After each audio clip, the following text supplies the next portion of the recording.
Hi students, in this section we can study about managerial skills and basic fundamental principles, theories in management. So first one is managerial skill. A manager should skilled with these kind of abilities, then only the proper management will happen. So we can discuss in each individually. First point is technical skill. Then second, conceptual skills. Conceptual skills also included decision making skill and organization skills. Then third one is human relations skills. Human relations skills include the communication skill, motivating skill and leadership skill. The technical skill refers to the proficiency in handling methods, processes and techniques of a particular kind of business. It is essential for a manager to know which technical skill should be employed in a particular work. So that is necessary for a manager. Then second point is conceptual skill. What is that? It is the ability to see the organization as whole, to organize interrelationships among different functions of the business and external forces, and to guide effectively the organizational effort. So, a conceptual skill is critical in top executive positions, whereas technical skill is essential for lower level management. It is an important point. That is, conceptual skill is critical in top positions, that is top level management. And next point is decision making skill. Decision making skill is the ability of a person to take timely and accurate decisions. This requires mental ability and presence of mind. Also, it requires very high experience. Then last point is organizational skills.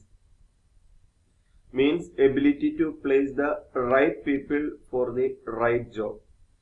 These last 2 points, that is decision making skill and organization skill, develop after the experience only. Then last point is human relation skill. Among human relation skill we have 3 other points have to note, that is communicating skill, motivating skill and leadership skill. First of all, we can study about what is human relation skill. Human relation skill refers to the ability to work effectively with others and build cooperative work to achieve organizational goals. First one is communicating skill. What is that? Communicating skill is the ability to pass information effectively and efficiently to subordinates. Communication is a necessary thing. Next one is motivating.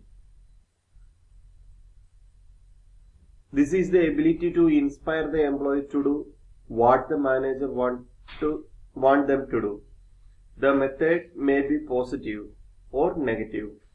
What is positive?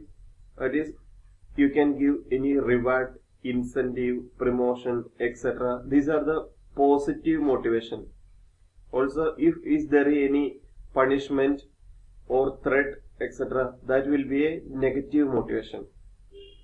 So both are managed by the good manager. Then last point is leadership skill. What is that? It is the ability to lead a group of people towards achieving the organizational goal. So it is main requirement for a proper or good manager. Then we can discuss about scientific management. He is the father of scientific management, Frederick Winslow Taylor. So F.W. Taylor, we can shortly name it as F.W. Taylor. The main contributions of F.W. Taylor is classified into 2. Main features of scientific management and principles of scientific management. That is, features and principles. Then first one, main features of scientific management. Separation of planning and doing. Taylor emphasized that Planning should be left to supervisor and worker should emphasize only operational work. Before Taylor's scientific management, a worker used to plan about how he had to work and what instruments were necessary for that. The worker was put under the supervision of a supervisor, commonly known as gang boss. Thus, supervisor's job merely to see how the workers were performing. That is the first section he analyzed. Then, functional foremanship. Taylor developed a functional organization in which one foreman was made in charge for each function. So there is a leader in each section. Then next analysis is job analysis.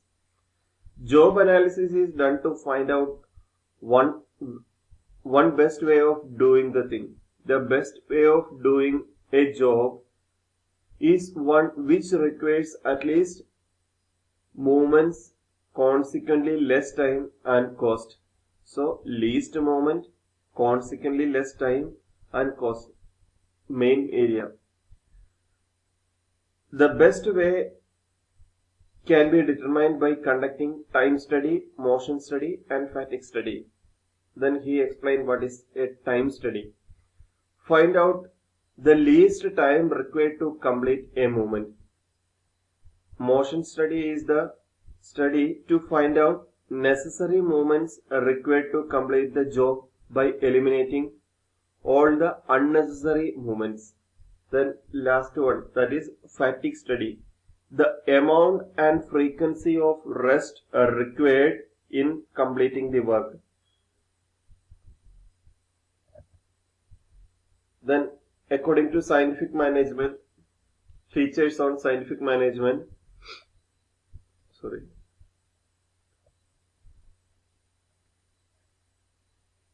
Next point is standardization.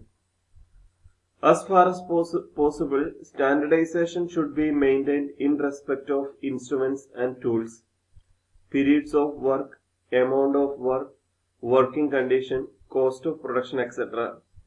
These things should be fixed in advance on the basis of job analysis and various elements.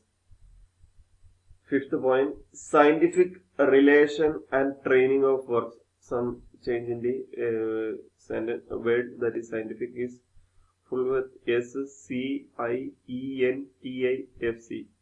Scientific selection and training of workers.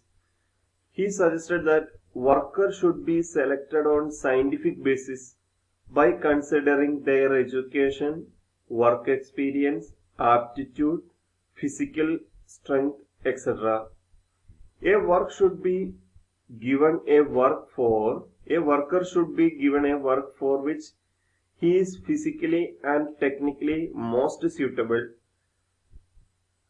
Emphasis should also be given on the training of workers which makes them more efficient and effective.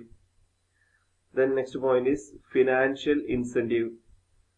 Financial incentives can motivate workers to put in their maximum effort. If provisions exist to earn higher wage by putting in extra effort, workers will be motivated to earn more. Taylor's wage incentive system is known as Taylor's differential piece rate plan. It is also applied in our industry. Nowadays also it is very effective. Then economy. Adequate consideration should also be given to economy and profit. For this purpose, techniques of cost estimation and control should be adopted. The economy and profit can be achieved by making the resources more productive as well as by eliminating the wastages. Then eighth point is mental revolution. Scientific management depends on the mutual cooperation between management and workers. For this cooperation, there should be mental change in both parties from conflict to corporation. This is the most important part of scientific management. Then next one, principles of scientific management. According to the features, we already discussed 8 points. We can study the principles of scientific management again into different points. First one is replacing rule of thumb with science. In science management, organized knowledge should be applied which will replace the rule of thumb. Scientific method denotes precision in any aspect of work, whereas a rule of thumb emphasizes estimation. Here notice the estimation is the